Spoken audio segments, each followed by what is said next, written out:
Bu konuyu biraz evvel gerçekten de ben çok ilginç buluyorum açıkçası. Son dönemde, yani yakın dönemde diye bakarsanız Edward Snowden'in WikiLeaks örneği veya yakın zamanda ülkemize dönüp baktığımız zaman görecek örnekler de bulabiliriz tahminimce. Siber güvenlik operasyon yöneticilerinin dışarıdan gelen saldırıların yanı sıra içeride yetkilendirilmiş kullanıcıların faaliyetlerinin de odaklanması gerekliliğini gösterdi bizlere.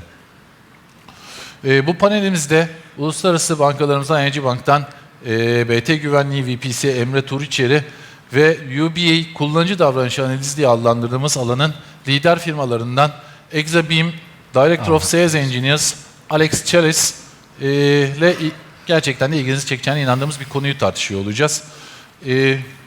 Şu açıdan heyecanlı geliyor bana.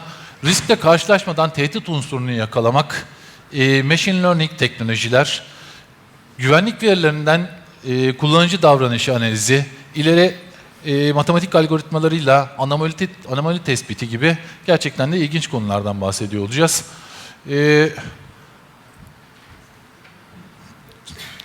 Emre, senle başlayalım.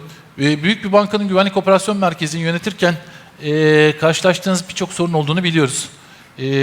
SOC'ların merkezinde tabii ki SIEM'ler yer alıyor siber olay yönetimi için. Ancak hangi SIEM kullandığından bağımsız mevcut SIEM'lerle güvenlik operasyonu nasıl gidiyor diye sormak istiyorum açıkçası.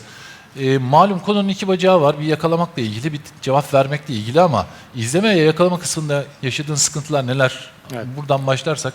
Tabii şimdi aslında SIEM 13 yıllık bir teknoloji. 13 yıldır belli bir noktaya geldi ve belli bir olgunluk seviyesine geldi. Sonuç itibariyle kural tabanlı bir çözüm ve kendi kurallarınızı üzerine yazmanız gerekiyor bir şeyleri yakalayabilmek için. Logo almak sadece aslında yetersiz. ING Bank olarak 300 civarında belki daha fazla kuralımız olmasına rağmen nereye kadar kural yazacağız diye bir soru işareti çıkıyor. Ve ne için kural yazacağız? Kurallardan aslında bizim yaklaşımımız bir sonraki adım senaryoların tespit edilmesi, senaryoların SIEM ortamına girilmesi. Ne kadar senaryo yazacağız? Yani sonsuz sayıda senaryo üretebilirsiniz. Ne kadar gireceğiz bunları? Ve SIEM sonuçta bildiğiniz gibi log management tool'u ve yani aldığınız log verisine göre bir takım şeyleri bulmaya çalışıyorsunuz. Yani ne olursa olsun bir yere kadar da yani big data çözümleri gibi bir takım şeyleri yapamıyorsunuz SIEM'le. Yani kuralı yazacaksınız, match ederse bundan alarm üreteceksiniz. Peki bilmediğiniz şeyi nasıl yakalayacaksınız? Asıl soru burada ortaya çıkıyor. Yani var olduğunu, nasıl olacağını bilmediğiniz bir zero day olabilir ya da bir atak tipi olabilir. İlk kez oluşan bir atak tipi olabilir. Bunu nasıl yakalayacaksınız? Asıl soru burada ortaya çıktığı için bizim yaklaşımımız CME olaraktan Big Data çözümleri. Biz open source bir çözüm kullanıyoruz şu anda. Elasticsearch. Elasticsearch ile Big Data üzerinden bir takım alarmlar üretmeye çalışıyoruz. Örnek vereyim, milyon hit alan bir web sayfanız var. Bu milyon hit alan web sayfası da bir kullanıcınızın bugüne kadar girmiş olduğu user header'dan farklı bir user header'la girdiğini yakalamanız lazım. Bunu SIEM yapmanız imkansıza yakın. Yani böyle bir SIEM altyapısı yok. Bu bir Big Data çözümüyle olabilecek bir şey. O yüzden hani SIEM'den bir sonraki çözüm, bir sonraki adım bizim için her zaman Big Data oldu ve Big Data'daki asıl sorun da Big Data'yı yönetmek kolay değil. Yani Big Data yönetmek için bir kere altyapıyı ve sistemi iyi bilmeniz gerekiyor. Üstüne de yazılımcı olmanız gerekiyor. Bunun için bir takım yazılımlar geliştirmeniz gerekiyor. O yüzden de aslında yani Exabeam belki çözüm sunuyordur. Çok iyi bildiğim bir ürün değil. Kullanmadığım için net bir şey söyleyemeyeceğim ama yani Big Data'yı yönetmek için insan kaynağı gerektiğinden ve Türkiye'deki güvenlik tarafında insan kaynağının sınırlı olduğundan bizim yaşadığımız en büyük sorun aslında burada bu. İnsan kaynağı ve Big Data çözümleri. Teşekkürler. Alex, Emre yaşadıkları sorunları anlattı. Sahadan bilgiler, çok değerli bilgiler bizler için. Ve önemli bir şey söyledi gerçekten de. Bir bilinmeyeni görmeye çalışmak gerçekten de en büyük sıkıntı. Senin bu konu etrafında hani sizin düşüncenizi bir alalım. Saldırılar tarafında hani değişen şeyler neler, siz bir kendi perspektifinizi anlatırsanız bu saldırıları izleyebilmek için SIEM'leri hangi noktada desteklemek gerekli? Ondan sonra da buraya gelelim lütfen. Yes, thank you. Yeah, absolutely. As you say, attacks have changed. And I think if you compare with SQL injection type attacks, they were one hit, the attacker hits the website, he takes the data, away he goes. And I think with the advent of APTs, we've learned attackers spend probably 200 days in your network searching around looking for what they're after, which is your data. And really, because of that, it's no longer sufficient to simply understand, who did what and when they did it. You have to now understand who did what and when they did it, but what happened previously, what other systems have they accessed, and more importantly, are these access patterns, are they actually normal? And what we do at Exabeam is we've come up with the concept of a session, and in essence what the session does is it stitches together the event data from the minute a user logs in to the time that they log out, and it creates a single coherent data structure, time-based data structure, which allows the analyst to understand what happens. And more importantly, what we're doing under the hood is we're maintaining a state machine. So as a user moves from system to system, and perhaps they change credentials and use different credentials on different systems, we're able to track that activity and associate it back to an individual, to a human being. And that's something that we call stateful user tracking. Once you have the data assembled in this structure, it makes it much easier to ask questions of, is the behavior normal? So for example, we create a baseline from these session behaviors, and then we then apply data science to that. So we use statistical analysis to do anomaly detection from the baselines that we build. And we then use machine learning to understand about the environment. So are servers behaving as servers, or workstations behaving as servers? Is an account behaving like a service account, or is it an interactive user using the account? Those types of things. And then finally, what we do is we then look at the session as a whole, and we score aspects of that session for risk. So trying to understand whether the user's behaving in a way that they have normally behaved, or perhaps it's a compromised credential. Perhaps an attacker's got access to the credentials. Bu anlattığın şekliyle aslında bir CM alternatifine benziyor ama bir UBA ile CM arasında fark nedir? Yeah, I mean, absolutely. You're quite right. And one of the things I think the big thing with the SIM really is that what happens with a SIM is that a human being defines the correlation. They define the rules and they specify how the product should work when a bad condition is discovered. And on the pro side, the good thing about that is that the alerts are predictable because they're programmed by a human being. The analysts know exactly what to expect and how to react to those alerts. And so it's very good at finding the things that you know that you're looking for. But on the other side, the challenge is that you must know all of your attack scenarios to be able to program the SIM to detect them, which is obviously impossible. And because of that, quite simply, SIMs have failed to detect some of the modern credential-based attacks.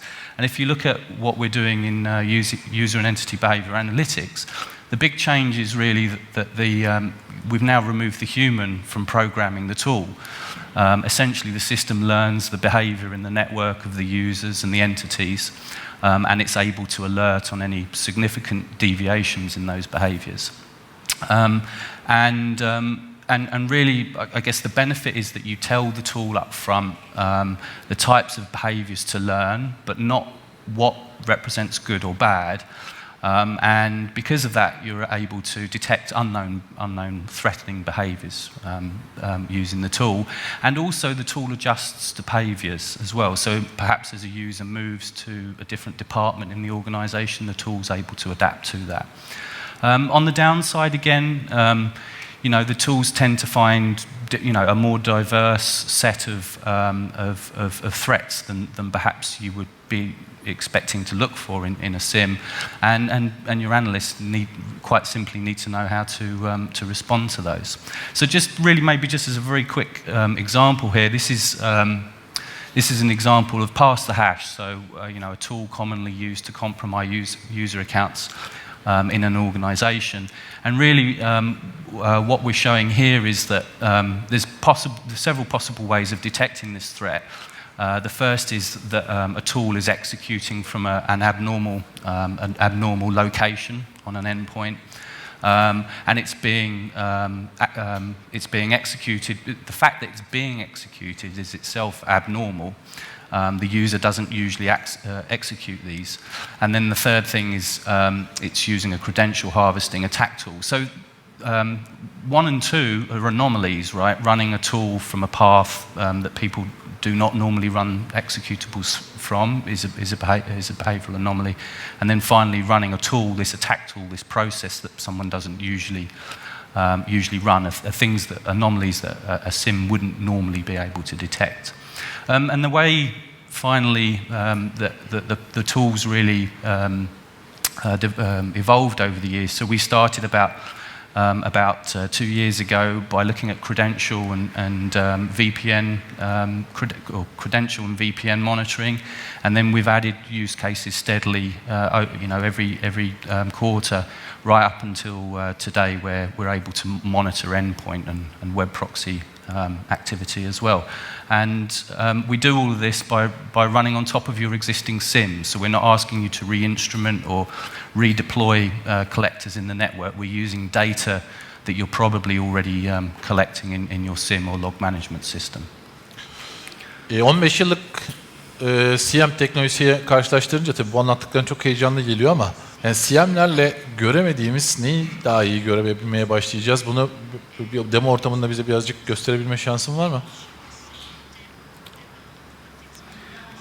Sure, yeah. Just give me a second while I switch over. Aslında enteresan, PES'te hatta doğrudan CM tool'u yakalamak oldukça imkansıza yakın. Yani teknolojinin desteklemediği şeyler de var. Yani Microsoft ortamında Active Directory yeteri kadar log sağlamıyor mesela. Yani yakalayamayabilirsiniz. Evet. Yakalayamazsınız hatta. Golden ticket'ları yakalayamazsınız yani. Zaten konu o yüzden şeye doğru geliyor işte, threat hunting dediğimiz konuya doğru geliyor. Evet. Yani birazdan değineceğimiz konu, yani threat hunting olmayan bir şeyi, henüz gerçekleşmemiş bir risk unsurunu, tehdit unsurunu gidip yakalayabiliyor olma ihtiyacı. Bugün de yani ben o yüzden çok gerçekten de hani dinlerken ve anlatırken heyecan duyuyorum konuyu. O yüzden de buna benzer teknolojilere ihtiyacımız var. Evet. Çünkü zaten olduktan sonra yakalamaya çalışmak, evet, uzunca bir dönem yaptığımız şey buydu ama hani sanki gelecek dönemin konusu bu olacak gibi görünüyor bana da. Alex, carry on please. Okay, so yeah, this is the main Exabeam dashboard, and I'm going to focus on this lady, Barbara Salazar, and Barbara's top of what we call notable users. So notable users are users that Exabeam brings to the attention of your security analysts because we believe their session is sufficiently threatening that you need to act now. So what we see, first of all, as an analyst is some information about Barbara Salazar. We see the credentials that she's used in this session, and right away, as an analyst, I should be looking at this thinking, why the heck is a human resources coordinator using an SA account? So right away, we're providing some context for this investigation. But we can see Barbara's located in Chicago. If we need to pick up the phone and contact her, it's very quick and easy to pick up those details. And then finally, the other thing that we're doing is we're modeling not only Barbara's individual behavior, but we're also modeling her peer group's behavior. And this becomes quite valuable if you think when you're dealing with a new hire or someone new into a role, there is no past behavior to look at. And this is one of the areas where peer group analysis comes into play. So really what we're doing is we're recording Barbara's behavior over time, and we're giving her a risk score on each and every day. And if we go back and look at her risk score over the previous month, we can see she's been a pretty good employee. She's scored consistently, 0 or near 0 all the way through the month, right up until the 29th of September here, where her risk score begins to elevate. And then on the following day, on the 30th, it goes right off the chart with a risk score of 217. And as an analyst, if I want to understand how we arrived at that risk score, you simply scroll down to the risk reasons, and you see here sorted from the most risky behavior at the top to the least risky behavior. And what Exabeam's doing is it's scoring two things. It's scoring facts, so something that we've learned from the event, for example, this top risk reason here, an account switch to the SA, which we've scored 40 risk points. And then we're also scoring the behavioral anomalies, so everything that you see that starts first here, first access, first switch, first database activity, these are all examples of the behavioral anomalies. But then the real secret to Exabeam, as I mentioned, is our ability to assemble session activity into this timeline of behavior. So it becomes very easy for the analyst to break down what happened, starting at 7:04 p.m. with this suspicious VPN login from the Ukraine, using a device that we've never seen Barbara use. So we've learned that she historically uses either the first or second device. She's never used this device at the bottom here, CC559. In addition to that, we've also learned that Barbara has always logged into the VPN from the United States before. She's never connected from the Ukraine. And all of these things, if you look at it as an analyst and you're cynical about it, you could say, well, they're interesting, but there's no threat there.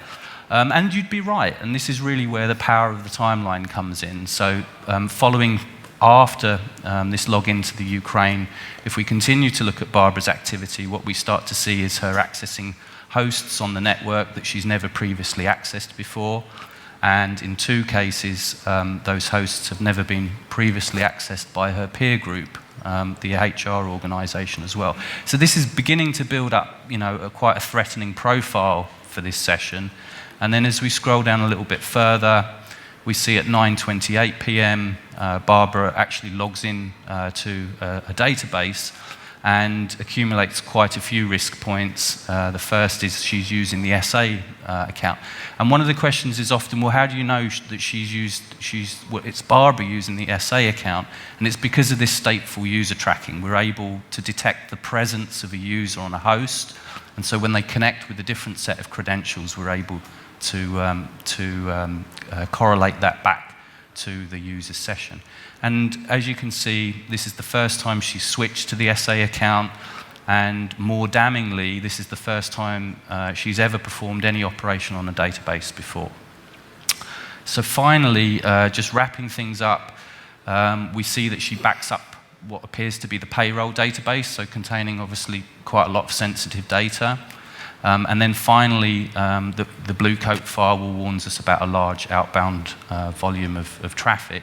And again, that accumulates some further risk points. So really, when you start to add all of those things together as a security analyst, this type of activity would often take a long time for an analyst to assemble. And we're making it very, very easy for an analyst to get that full picture, the before and after, the context around the event, just with a few mouse clicks there.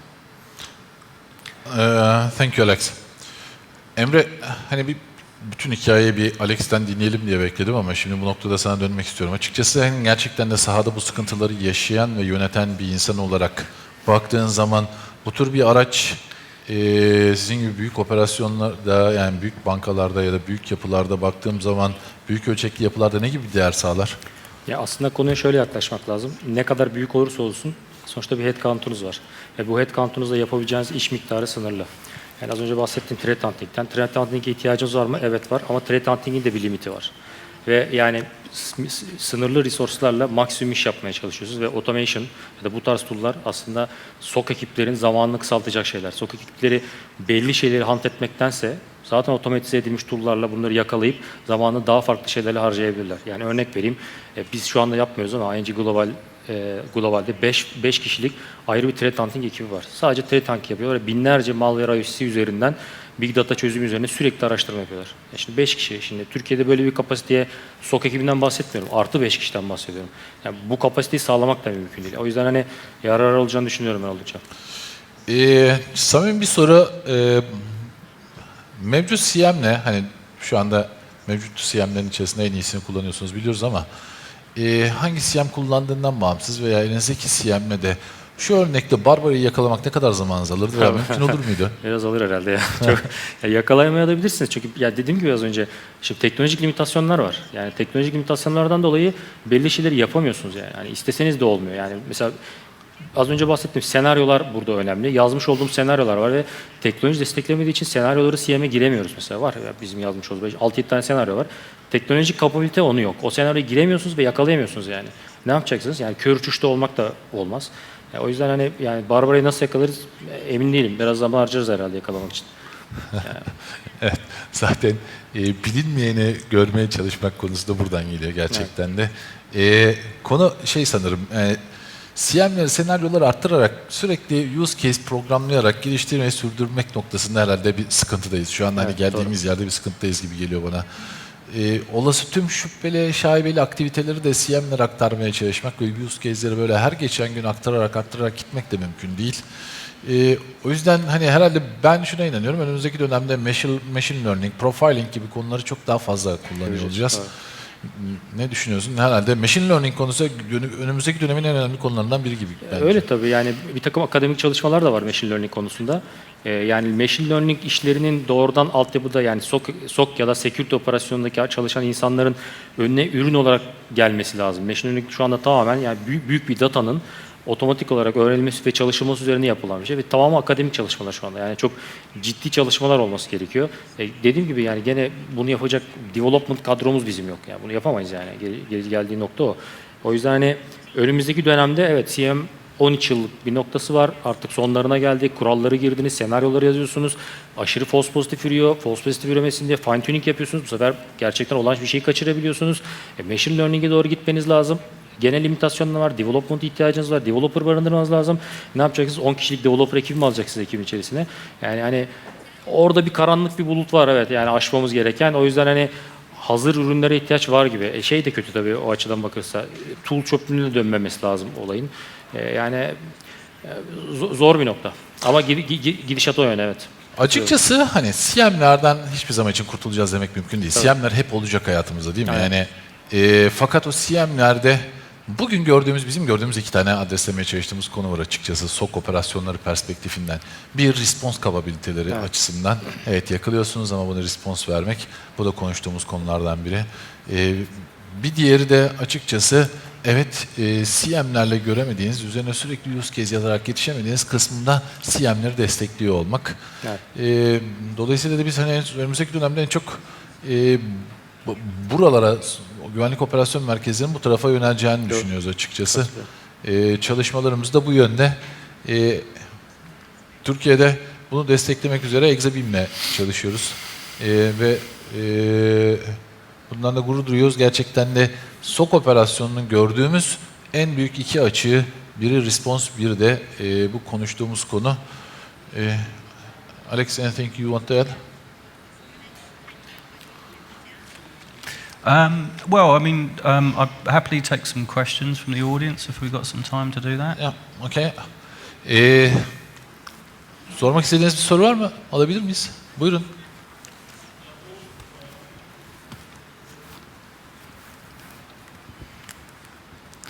Bu kullanıcı davranışı analizi tool'ları muhtemelen Amerikan kültürünün olduğu yerlerde sorun çıkarmıyordur. Sonuçta orada şirketin kaynakları patronun kaynağı olarak kabul ediliyor da özellikle Avrupa'da hiç kişisel mahremiyetin ihlali olarak sorgulanmış mı? Yani atıyorum biz böyle bir tool devreye aldık. 2 gün sonra birisi şikayet ettiğinde bizde de yeni kanun hani arifesinde ya hani sonuç ofis ortamına bir kamera koymaktan ne farkı var?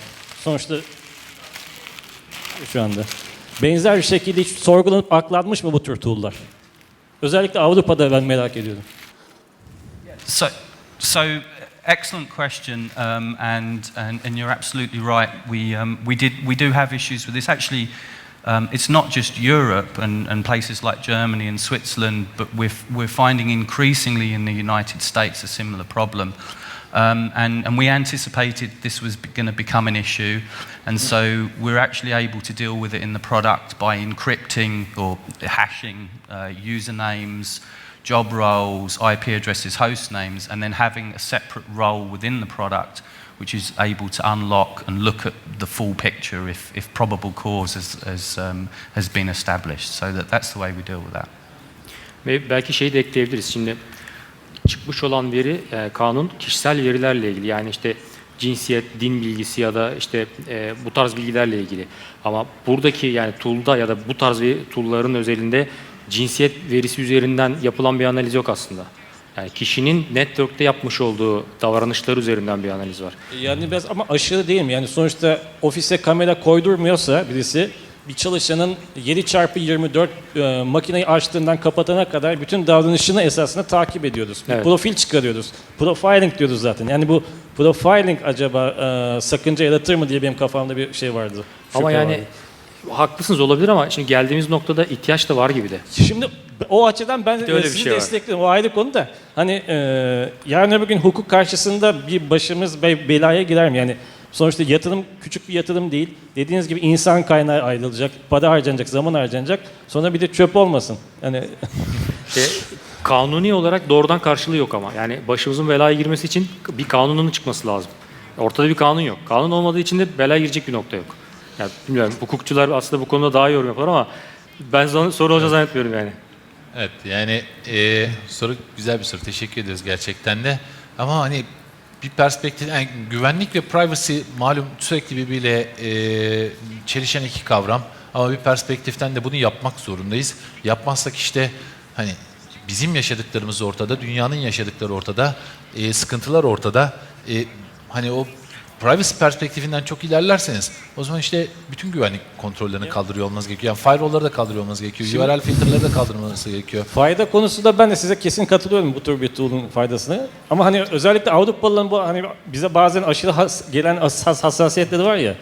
Yani sonuçta biz de onlara uymaya çalışıyoruz. Dediğim gibi yani hani o sorgulamayı oradan alırsanız dediğim gibi aslında pek çok şeyi kaldırmanız lazım ama kullanıyoruz biz o tool'ları. Yani bugün işte bakarsanız o perspektiften bugün internette yaptığınız herhangi bir hareketin izleniyor olması da açıkçası aynı kapsamda değerlendirilebilir ve aynı kapsamda. Devlet başka. Yok, devletten bahsetmiyorum. Kurumların izlemesinden bahsediyorum ki hepimiz izliyoruz. Yani herhalde bir URL filter kullanmayan, bilmiyorum, çok fazla şirket, kurum, yapısal şey yoktur herhalde diye düşünüyorum. Yapı yoktur diye düşünüyorum. Yani buradan yaklaşırsanız açıkçası bunun çok ciddi bir problem olma ihtimali görünmüyor. Çünkü aynı kanaldan o zaman bütün güvenlik ürünleri sorgulanırdı. Başka bir soru var mı? Buyurun lütfen.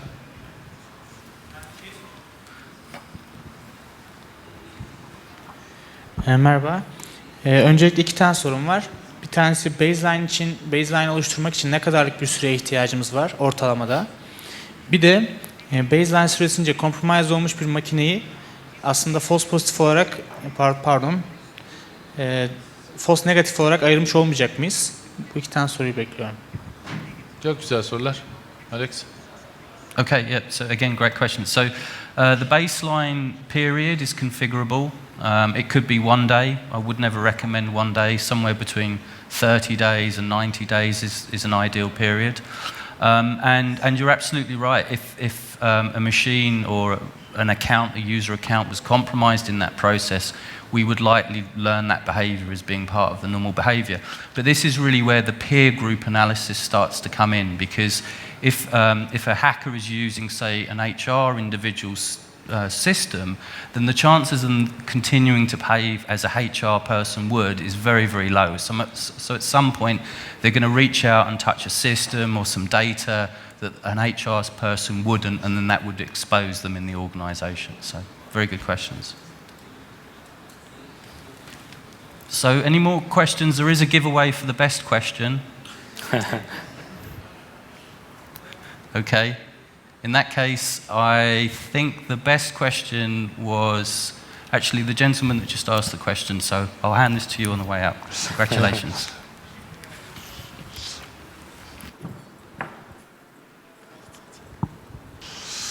Evet, başka sorunuz yoksa dinlediğiniz için teşekkür ediyorum. Ben katılımcılarımıza da, panelistlerimize de teşekkür ediyorum bizlere bilgiler verdiği için. Emre, çok teşekkürler, çok sağ ol. Tecrübelerini paylaştın bizimle. Alex, teşekkürler.